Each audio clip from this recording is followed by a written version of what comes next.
So I've been playing Soulmask for over 70 hours now, and this is not the easiest game to get into. When you do, you might expect to spend the first 5 to 10 hours wandering in the dark before the game starts taking some shape in your head and you can finally make the decision if you even like it or not. That said, if you can get past the first 10 or maybe 15 hours and get to experience building your base, it is an absolute joy, provided you can look past the bugs and clunky, sometimes incomprehensible English. But you don't have to waste all that time on this game to understand it, just watch this video until the end and you'll have a pretty decent understanding of it. Let's start with the gameplay loop. You wake up in the jungle and have to level up by killing enemies, animals and tribespeople and gathering resources so that you can unlock new crafting items. You unlock them through technology tree, which is divided into eras, from wood to steel age. A technology can give you a new weapon, armor, tool, building piece, crafting material, crafting table modification, weapon modification, etc. As you can see, the whole progression in the game is locked behind these technologies, and these technologies all have level requirements. Sometimes these technologies can be unlocked only through exploration or killing a boss, but those are rare. The only actual reason to explore the world is to level up, find a few new raw materials like ores, to beat some beast for their rare resource or find a secret location that unlocks something special. There are tablets with inscriptions made by locals, but those have one nebulous sentence each, and being drip-fed lore this way does not keep me excited and craving for more. In fact, I think the biggest disappointment for me about this game was that I was excited about the setting, and now that I've played it, I can't say that I felt like I visited the place I was promised in the trailers, you know?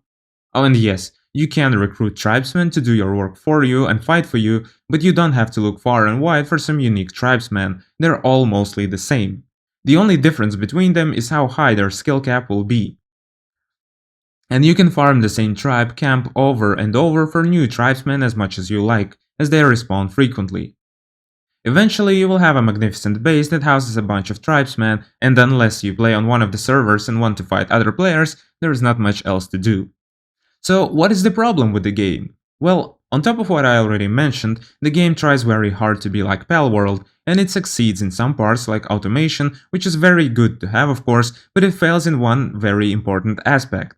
You just don't have a connection with the tribesmen. In Palworld, each pal has a character and you become somewhat attached to them.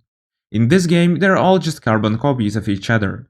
What they say is dull and lifeless, and the attempts at humor fall flat.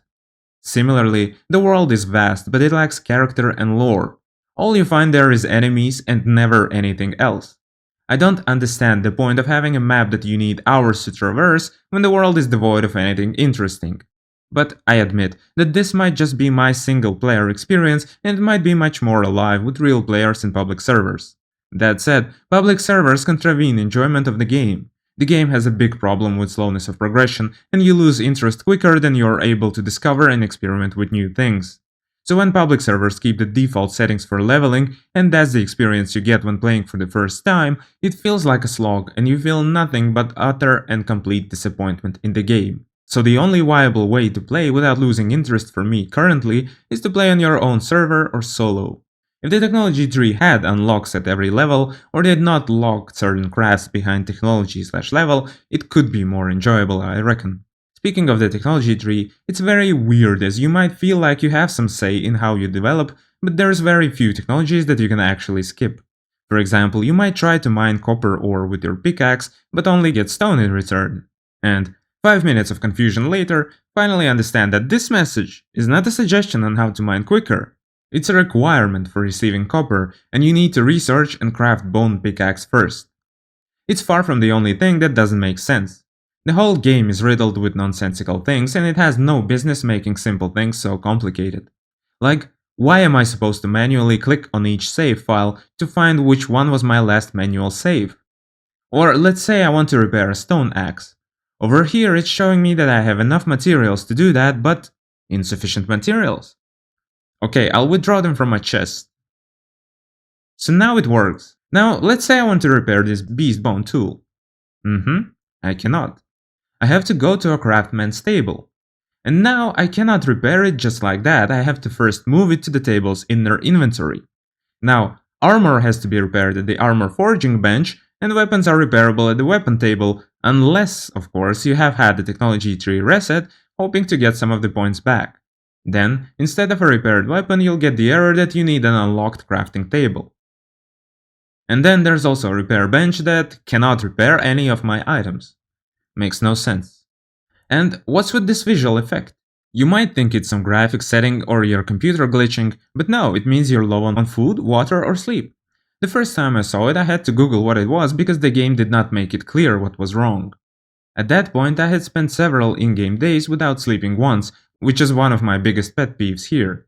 In this game, sleep is just an unnecessary annoyance and does not add to the experience in any way. The sleep indicator is unintuitive, your sleep requirements are not tied to any day-night cycle, and if you ever go to bed while poisoned or sick with radiation, your character will just keep jumping up with seemingly no reason, refusing to sleep.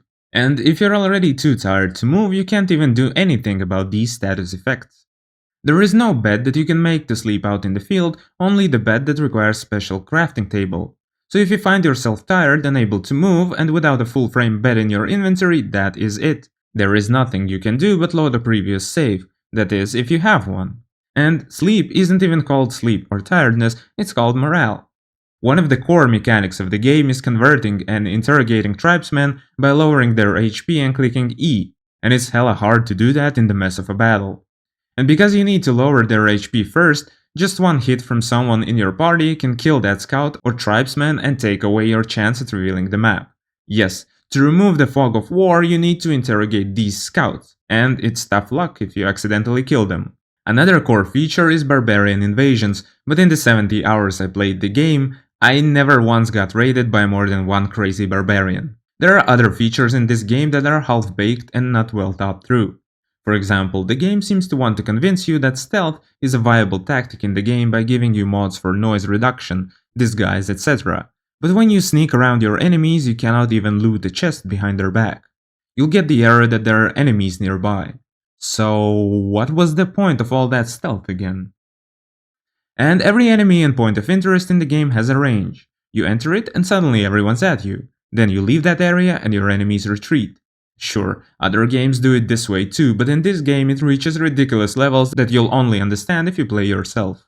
There are elements in the game that I deeply admire, such as the fact that, much like in real life, the temperature influences the sex of a tortoise hatchling. However, this attention to detail feels at odds with other parts of the game that are less immersive. Over time, you grow accustomed to these simpler elements, which makes the deeper mechanics feel unexpected and confusing. That being said, while many of these issues might be tolerable individually, together they create an overall sense of dissatisfaction that's hard to ignore and unlikely to make you want to come back. Some of my critiques are also relatively simple to address, and I sincerely hope the developers take them into consideration. Looking at their communications in Steam, they actually might.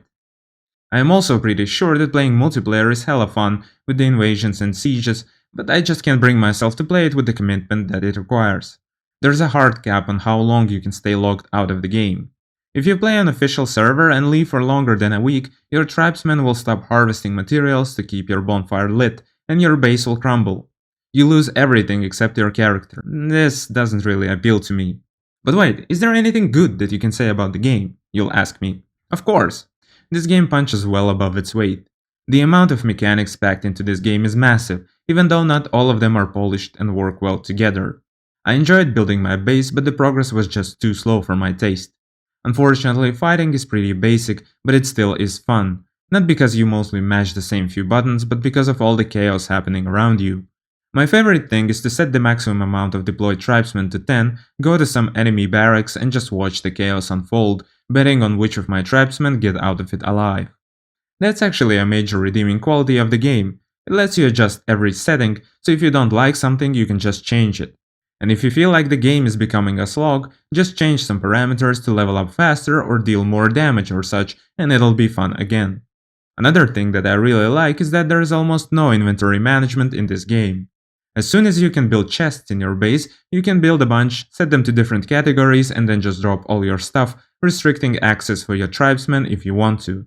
Additionally, the game gets regular updates and free DLCs, and it seems the devs are aiming to keep it a long-term multiplayer experience, which I commend. But would I recommend it? Well, it depends. If you really like base building and crafting, sure, try it out. It's a less polished version of New World. If you're somebody looking for a survival game like Green Hell, then no, this is not it. All the survival aspects in this game are muted, nearly non-existent. And if you're drawn into the game because of the setting, then also no, not at this point at least. The thing is that this game does not value your time, and the time you spend in it is not because you have so much to see and do, even though there's a lot of content in the game, but because it just forces you to, well, not grind, not really, but more like needlessly suffer? Like, give me a smaller map. There's no joy in being chased on your alpaca by 5 different packs of wolves for 10 minutes straight because the map is 144p and you can't find the entrance to that damn dungeon, ruins, or mountain, you know? If you do decide to play it, check out my videos with tips here. Otherwise, check out this one. Thanks for watching.